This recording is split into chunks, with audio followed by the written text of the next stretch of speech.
What's up, everybody? Welcome to Podcast Now. I'm Alex, and in this video, I want to talk about the Callisto Protocol review score predictions. I thought this would be a fun video to do, and I was curious myself. We've talked about review scores for a bunch of other games, and I would like to talk about the reviews for this game when it goes live. The issue is the date. So I was looking this up online. I was wondering, when do the reviews for this game go out? Now, I don't go based off reviews for any game. I've talked about this, tons and tons and tons of times on both of my channels, is that, I'll look at what the people say about it, but a score could mean, it really does actually mean nothing to me. If Callisto gets a 76 versus an 84 versus an 87 and a half, or, some of these sites, I truly could care less. I'm going to get the game, or I'm not going to get the game. I am, but I'm going to get the game because of what I've seen, not what other people, label a 7.75 on a review score. But the thing is, when the scores go up for this game is actually the day the game comes out, from a rumor. Now,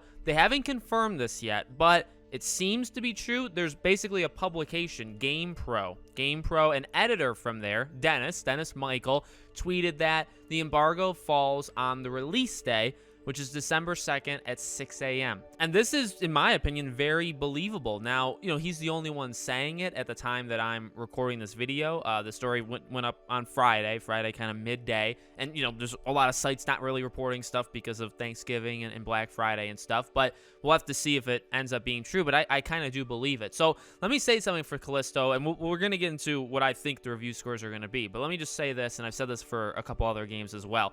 Scores going live on the day the game comes out has become more and more of a non-factor, or when reviews go up closer to the game coming out.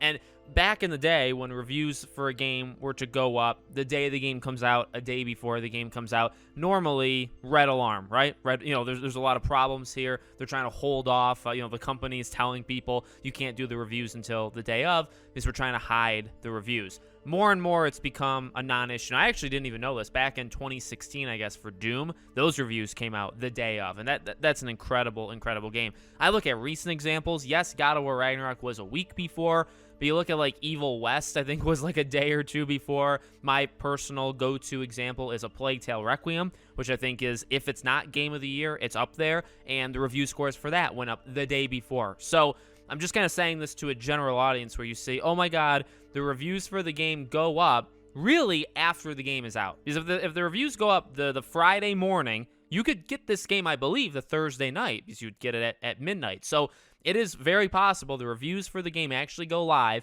after anybody who wants it can already actually get it and start playing it, which isn't normally a good sign. It's not. And I would say even in this modern age where it doesn't matter as much if the reviews go up a day before or whatever, it's still kind of dumb the reviews go up the day that people are actually playing it instead of a day, 2, 3 days before. So just to kind of throw that out there. But I wouldn't say this is like a nail in the coffin, like the game is screwed because the reviews go up that day. Again, there's been examples even in the last literal 1 month and a half, let's say, where, reviews go up the day before and the game is like a Game of the Year quality. So it doesn't have to be the end of the world. All right, now in terms of my predictions for it, I like to do these every now and then. Now, again, it's a double-edged sword because on one side of things, I don't care, what the score is. Okay, I don't go based off the score, but I also am going to predict the score. So call me a hypocrite or whatever. But look, I've been saying it for a long time. I do think this game has a lot of potential. I think this game kind of,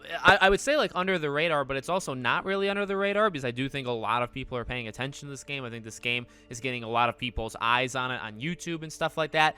I think this is going to be a really good game. Now, will it be an elite game or will it be just a really good game? I think somebody asked me on stream what the prediction for this would be, and I said 86. I think that was my number. I'd like to keep it there. I'm going to give you guys a range. I'll cop out. I want to give myself a little bit more wiggle room. So I'll say like an 86 to an 88. So I'll give myself 86, 87, 88. I'll give myself those 3 numbers to kind of work with. That's where I think it's going to be. And honestly, that would be fantastic.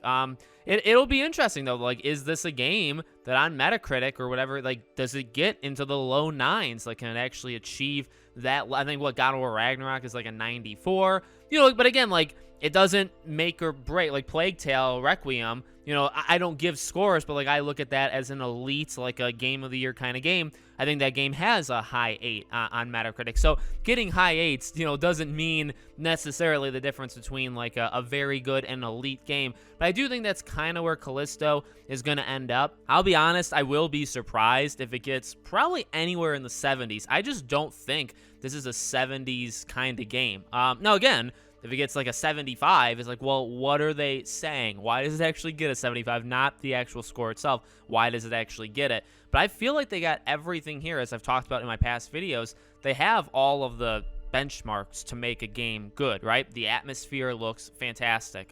Even the cast, like the thing I've talked about as the weakness, the potential weakness, is the characters and the story. Honestly, even if it's average and then everything else is like elite, which I would expect from a Glenn Schofield, he knows horror, he knows how to do this stuff. I really think the tension, even the combat, the enemies, the variety, the atmosphere, all of that, I think it's going to be very, very good, like in the high 8s or low 9s if you were to give it a score on those, aspects. And then if the story isn't so great, if the characters aren't, which I think they'll be at least average or above average, will that drag down the score? So that's kind of why, if I'm giving a prediction, I say 86 to 88. It's probably because of that, right? Maybe some things drag it down from being, like, a lot of aspects maybe are in the 90s, but then some things drag it down, and you get into the high 8s, something along those lines. So we'll see what happens, but again, I don't plan on going based off review scores for this game to determine if I'm buying it. And again, honestly, because of when the reviews go live,